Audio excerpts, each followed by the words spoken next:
Hello and welcome to Bryant Fitness Systems.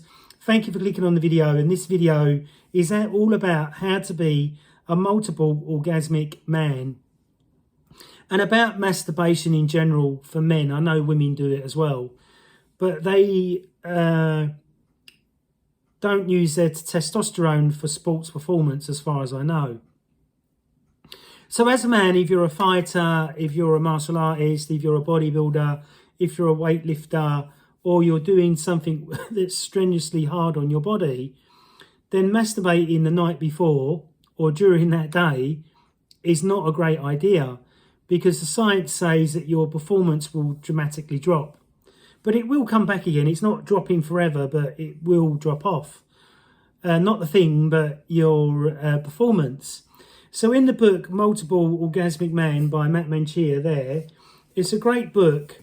And he talks about massaging the prostate and how to knock one out, so to speak, spank the monkey, in which to not release your semen. So you can get yourself to, and I've tried this myself, you can get yourself to a level to ejaculate, but not ejaculate. And this will keep semen in the body as well as, or in your testicles, as well as keep your energy levels high. Does that make sense? And eventually, over weeks of doing it, you can train yourself to have multiple orgasms as a man without ejaculating. And it definitely works. I've tried this for years and it definitely does work.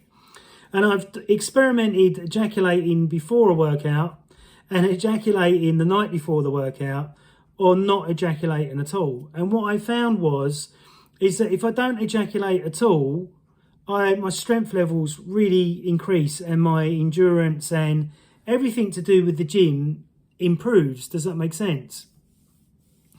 So there was a scientist talking on another podcast the other day saying that men that don't masturbate regular, if they're not having regular sex, and release, it can cause prostate issues because you're not releasing the semen that builds up inside the body. Does that make sense?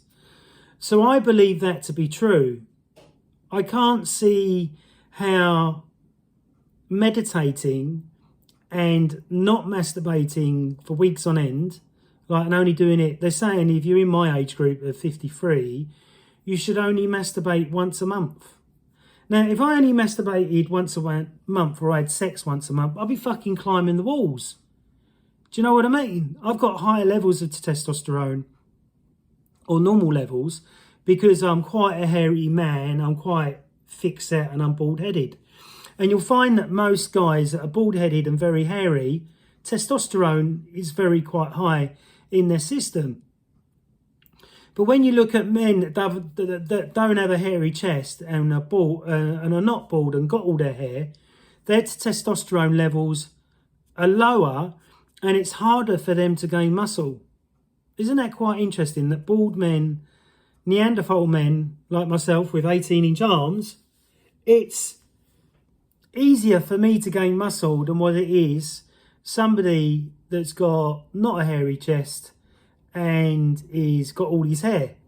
So I think there's a connection there somehow. And I'm sure somebody's going to post something or say something about this.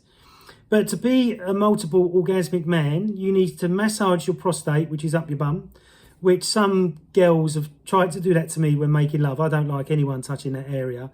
And it doesn't really do it for me. Does that make sense? It's an individual thing. But masturbating,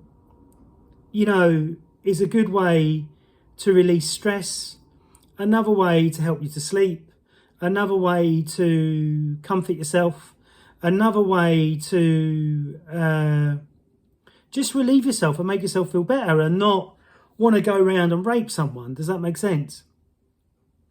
So I believe that masturbation isn't bad, and I don't believe porn is bad to the degree. If it's overtaking your life and you can't go out and you can't pull birds and you can't do normal things, then maybe it's a problem. But I believe that, a lot of couples watch porn, a lot of couples are into swinging, or couples might have an open mind or have an open relationship. I've got no problems with anything like that.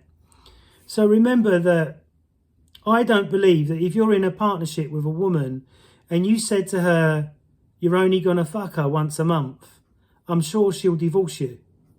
Because women want sex as much as men. But as they get older, when they go through the female menopause, they may not want sex as much.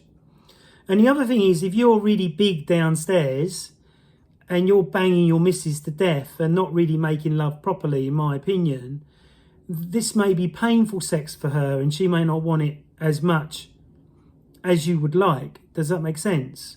And I believe in multiple orgasmic men, you can teach yourself how to withhold and not ejaculate as soon as you put it in the woman. Does that make sense?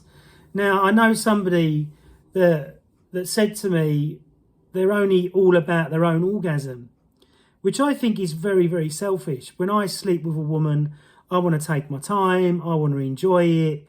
I want to come multiple times, not just come once and fall asleep. Does that make sense? The guys that do that come once and just fall asleep, are very selfish and are not really connected to their feminine side of their body, I think. I think that when you are thinking about your partner and giving them just a great time and yourself a great time, then that is a recipe for having a long relationship. Does that make sense?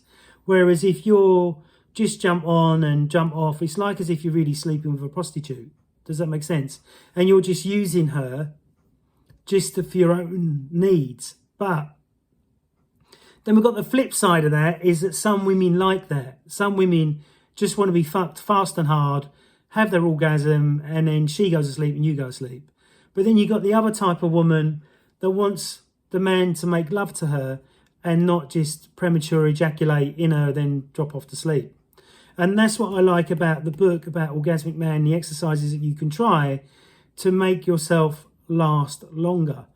And if you can last longer, the whole experience is much, much better, in my opinion. But you may be somebody that chucks your custard in 5 seconds and you're happy with that. But speak to your partner and find out if they're happy with that. This is really important because lots of people can be in long relationships and then wonder why the male partner or the female partner decide to go, that's it, I've had enough, we're splitting up, I don't want to be with you anymore.